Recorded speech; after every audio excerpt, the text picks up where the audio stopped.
నమస్కారం గురుగారు. శ్రీమాత్రే నమః, శ్రీ గురుభ్యో నమః. గురుగారు, మనం ఏదైనా పరిహారం చెప్పుకునే టైంలో ఎక్కువగా లవంగాలు ఉపయోగించండి, పచ్చకర్పూరం ఉపయోగించండి అంటూ ఉంటారు. వాటికి అసలు నిజంగా అంత శక్తి ఉందా? శక్తి ఉందా అంటే ఒకటి చెప్తానన్న. మంగళ ద్రవ్యాలు అని కొన్ని ఉంటాయి. హ్మ్. మంగళం అంటే ఏంటి? శుభం శుభం కలగాలి. కదా. హ్మ్. వాటిల్లో మొట్టమొదటిగా తక్కువ ఖర్చుతో, కొంచెం తక్కువ ఖర్చుతో మనకు దొరికేటువంటి వస్తువులు యాలుకలు, లవంగాలు, అవును. పచ్చకర్పూరం, హ్మ్.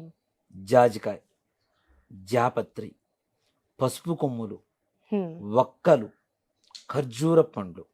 ఇప్పుడు మనం వ్రతం చేసినప్పుడు చూడండి, ఏం పెడతాం? పసుపు కంపల్సరీగా కొమ్ములు, ఉంటాయి అవి. వక్కలు, ఖర్జూర పండు పెడతాం. అవును.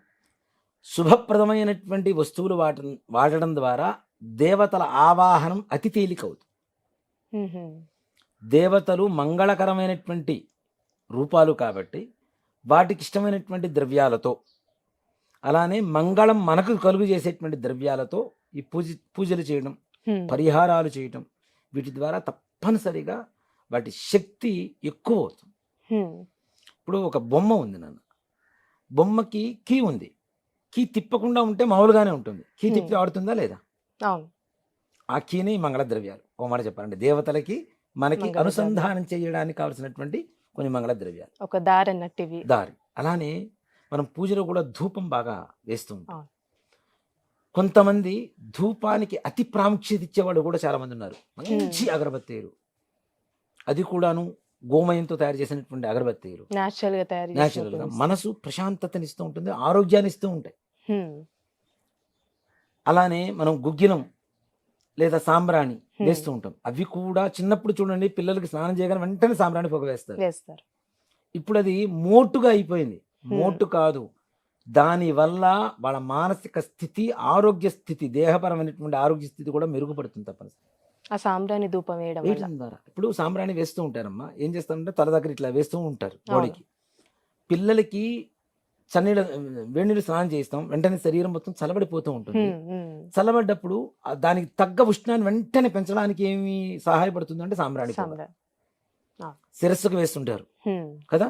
ఆ శిరస్సు లోపల ఉండేటువంటి నరాలు మొత్తం యాక్టివేట్ అవుతాయి. హ్మ్. బాడీలో ఉండే ప్రతి నరం కూడా యాక్టివేట్ అవుతుంది. మీరు చూడండి, ఏదైనా దేవాలయంలో సాంబ్రాణి పొగ వేస్తే అక్కడ వెళ్తే అసలు మనం ఆ లోకం వేరే ఉంటుంది. ఎంత పీస్‌ఫుల్ గా ఉంటుందంటే. చాలా అంటే ఒక మెస్మరైజింగ్ అవును. ఆకర్షణ ఉంటుంది. హ్మ్. అవునా. ఏదైనా సభ జరిగేటప్పుడు కూడా, ఒక పెద్ద సభ జరుగుతుంది, వేద పండితుల సభ అనుకుందాం. హ్మ్. సాంబ్రాణి, గుగ్గిలం, మైలతుత్వం అని 3 రకాలు ఉంటాయి. ఈ 3 కలిపి దంచి ఒక మంత్రంతో కానీ లేదా వాళ్ళ సంకల్పంతో కానీ అది అభిమంత్రించి పొగ వేస్తే అక్కడ ఉన్న వాళ్ళు ఎక్కడికి పోరు. హుహు. సభ ఆకర్షణ, వశీకరణ అంటారు. అదేయడం వల్ల. అది వేయడం వల్ల అంత ఆకర్షణ కలుగుతుంది. దానివల్ల అంటే ఆకర్షణ అంటే ఏంటి? మనస్సు నిర్మలంగా ఉండడం, అవును. ఎదురు వాళ్ళ మనస్సు నిర్మలంగా ఉంచడం, మన వైపు మాత్రమే తిప్పుకోగలగడం. రెండో వైపు ఆలోచన ఉండదు వాళ్ళకి. సాంబ్రాణి ఉంటే అమ్మవారి వైపే చూస్తాం, ఎక్కడుంది అబ్బా ఇంత మంచి వాసన వస్తుంది, ఎక్కడి నుంచి వస్తుందని చూస్తూ ఉంటాం. అవును. అవునా. అగరబత్తి వెలిగిస్తే కింద ఇంట్లో వాళ్ళు వెలిగిస్తే పైన ఉండే వాళ్ళు కూడా అడుగుతుంటారు, ఏం అగరబత్తి అని. ఖచ్చితంగా అడుగుతారు. ఇంత మంచి వాసన వస్తుంది, ఎక్కడి నుంచి తీసుకొచ్చారని అడుగుతుంటారు. అవును. అంటే దాంట్లో అంత మెస్మరైజింగ్ ఉంది కదా, అంత వశీకరణ ఉంది కదా. అలానే మనం హోమాలు చేసేటప్పుడు కూడా ఆ సుగంధ పొగ ద్రవ్యాలు, పీల్చడం వల్ల మరి కూడా అన్ని మంచిది. సుగంధ ద్రవ్యాలే వాడుతుంటాం. హ్మ్. అలాగే పచ్చకర్పూరం దేవతలకి, లక్ష్మీదేవి కూడా ఎంత ప్రీతికరము అంటే, సాక్షాత్తు తిరుమల వెంకటేశ్వర స్వామి వారికి తిరునామం కూడా పచ్చకర్పూరంతోనే పెడతారు. అవునండి. వాటితో పాటు మంగళ ద్రవ్యాలు ఇంకా పసుపు, కుంకుమ, గంధం. ఇవి కూడా, గంధం కూడా మంచి సువాసన వస్తుంది కదా. వస్తుంది. పసుపు యాంటీబయోటిక్ కదా. కుంకుమ తయారయ్యేది కూడా పసుపుతోనే. ఇప్పుడు కుంకుమ రాళ్ళు ఏవేవో తయారు చేస్తున్నారు కానీ మొత్తం కెమికలే అండి పూర్వకాలంలో, ఇప్పుడు కుంకుమ అనేది చెప్పుకోవాలంటే. ఇప్పటికీ తమిళనాడులో కొన్ని చోట్ల అమ్ముతారమ్మా. తిరుమయారు అని ఒక అమ్మవారి లలితా సహస్రనామం ఎక్కడైతే మొట్టమొదటిగా అగస్త్యుడికి ఉపదేశింపబడిందో ఆ స్థలంలో కుంకుమ అమ్ముతారు. మొగలి పూలతో కుంకుమ తయారు చేస్తారు వాళ్ళు. మొగల పూలు, పసుపు కొమ్ములు, కుంకుమ రాళ్ళు అవేం వాడరు దాంట్లో. నిమ్మకాయ, ఆముదం, మనం తలగబెట్టుకుంటాం కదా, ఆముదం తలగబెట్టుకుంటాం కదా, ఈ ద్రవ్యాలతోనే కుంకుమ తయారు చేస్తారు వాళ్ళు. అది పెట్టుకోవడం వల్ల ఇక్కడ ఉండేటువంటి నాడి యాక్టివేట్ అవుతుంది. అనారోగ్య పరిస్థితి నుంచి వెళ్ళిపోతాం, ఆరోగ్య స్థితికి వస్తాం, ఆకర్షణ కలుగుతుంది. దానివల్ల ఏ రకమైనటువంటి సైడ్ ఎఫెక్ట్స్, పుండ్లు పడుతుంటాయి కొంతమంది, బొట్టు పెట్టుకొని ఇలాంటి ఇప్పుడు వస్తున్నటువంటి కెమికల్స్ తో తయారు చేసినటువంటి కుంకుమలు పెట్టుకోబట్టి ఇట్లాంటి రోగాలు ఆ విధంగా అవుతుందంటారు. ఎలర్జీ వస్తుంటుంది అవును. కొంతమందికి కదా. హ్మ్. అలా కాకుండా అలాంటి కుంకుమ పెట్టుకోండి. హ్మ్. దగ్గరకు వస్తే మొగలు పూల వాసన వస్తున్నప్పుడు అది కూడా ఆకర్షణే కదా అవును.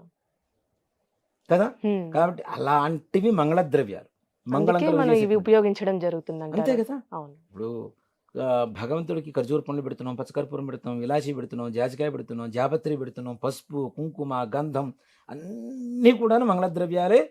అన్నీ సువాసన భరితమైనటువంటివి, అన్నీ చూడటానికి విలువైనటువంటివి, అలాగే దేవతలకి ప్రీతికరమైనటువంటివి, లక్ష్మీదేవి నివాసం ఉండేటువంటి మంగళ ద్రవ్యాలు కూడా. అందుకే వాటికంత శక్తి ఉంటుందంటారు. శక్తి ప్రాముఖ్యత ప్రతి ఒక్కరి ఇంట్లో ఇవి తప్పనిసరిగా ఉండాలి అంటారు. ఉండాలి. పూర్వకాలంలో తాంబూలం వేసుకునేవాళ్ళు.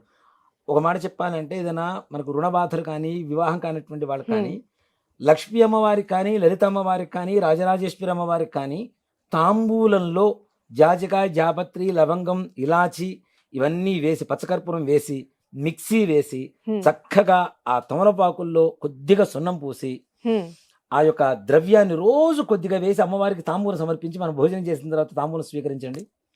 ఆరోగ్యం బాగుంటుంది. హ్మ్. త్వరితగతిన మనం అనుకునేటువంటి సంకల్పం కూడా తప్పనిసరిగా అవుతుంది. తాంబూల పూరితముఖి అని చెప్పి అమ్మవారికి నామం కూడా ఉంది లలితా సహస్రనామంలో. హుహు. అంటే మంగళ ద్రవ్యాలతో చేసినటువంటి తాంబూలం తినడం ద్వారా మనకు ఆరోగ్యం ఉంటుంది. అవును. అలానే అమ్మవారికి ప్రీతికరమైనటువంటి వస్తువులతో ఇవ్వడం ద్వారా తొందరగా మనకి అమ్మవారి శుభం అనుగ్రహం కలిగే కలిగి అవకాశం ఉంటుంది. సంకల్ప సిద్ధి కూడా జరుగుతుంది. చాలా చక్కగా తెలియసే గురువు గారు. ధన్యవాదాలు. శ్రీమాత్రే నమః. శ్రీ గురుభ్యో నమః.